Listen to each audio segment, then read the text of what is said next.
Hey, what's up, guys? Welcome back. Kellen here with Droid Life. So, still got the Moto X Pure Edition here in my hand, and it will be for the next couple of weeks.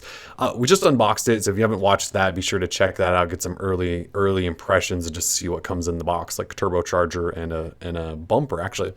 But what I want to do now is showcase one of the biggest features of this phone that few phones outside of, say, an Nexus 6 and an iPhone really have. And that's the fact that Motorola built a phone that's fully unlocked, yet works on every single major carrier in the US. So we're talking Verizon, Sprint, AT&T, T-Mobile, and then all of the prepaid networks, because they basically use all of those four companies' networks on some level. So this phone, you can buy it and then you get to choose where you want to take it, which is a pretty big deal. So Motorola is doing it this time without carrier partners. So you can't actually walk into a carrier store and buy this. You have to either order it from Motorola.com and then customize it with MotoMaker, which I did here, or order from Amazon or Best Buy. And I think they're going to add on some additional retailers pretty soon.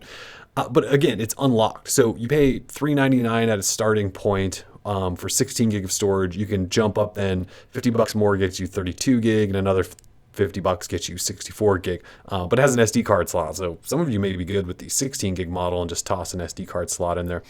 So anyway, base model $399 works anywhere. So you buy it, walk away with the phone, it's yours, and then you decide which carrier. And so I just wanted to show you the fact that this does indeed work. I've got SIMs here for Verizon, T-Mobile, and AT&T. We're just going to plop those in here, and then you guys can see they fire up and work. And I'm not going to mess with any settings. It should just work out of the box. So to start, just give you a little close up here. Wi-Fi and no SIM in there. So that little icon right there, see, it says there's no SIM. So we'll power off.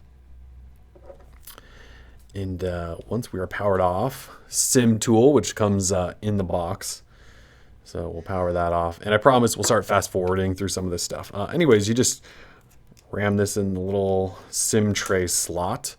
So I mentioned this in my unboxing, but the SIM tray actually doubles as your micro SD tray as well. So if you can see that there, I've got 128 gig SD already in there. The other side then is, this is your SIM tray. So we'll just slap in AT&T first. So AT&T SIM in there, SD on the other side. I believe it goes in this way. Yes, it does. So slide those in, fire it up. And this is where we speed the process up. But anyways, when we're done, we should have AT&T service.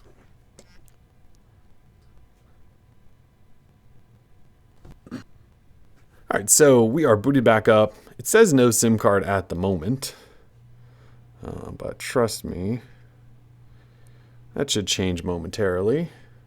Now it's recognizing there is a SIM in there, and this is AT&T, so that should switch over to AT&T. There is bars, and hopefully that means LTE right after that. Well, it may not work with me on Wi-Fi.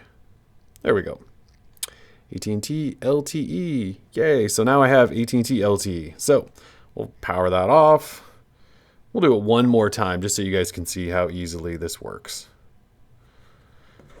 So we'll power that down and swap over to Verizon now. So pop this out. I'm telling you, this is how easy this is. Not that all of you are going to have multiple SIM cards lying around from multiple carriers, but if you pick up this phone and you have a SIM card, that's all you have to do is put a SIM card in and it'll work with your carrier. So speed up again, and here we go.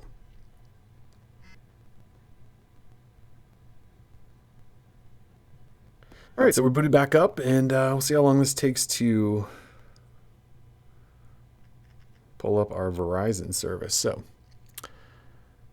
there is, it recognizes there's a SIM, and there comes service. And again, this is Verizon, which I know a lot of people were worried about it potentially not working on. There we go, LTE.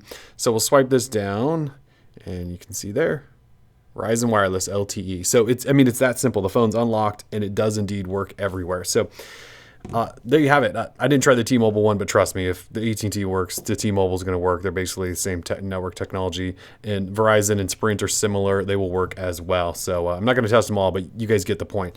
If you have a SIM and you get the Moto X Pure Edition, just slap that, assuming it's a nano SIM, which is what this phone uses, slap that nano SIM in there, and you should have service. And that's it. So if you guys have comments, questions, or want us to test anything else out in particular in terms of network connectivity, we can do that. Otherwise, Droid Life. Peace.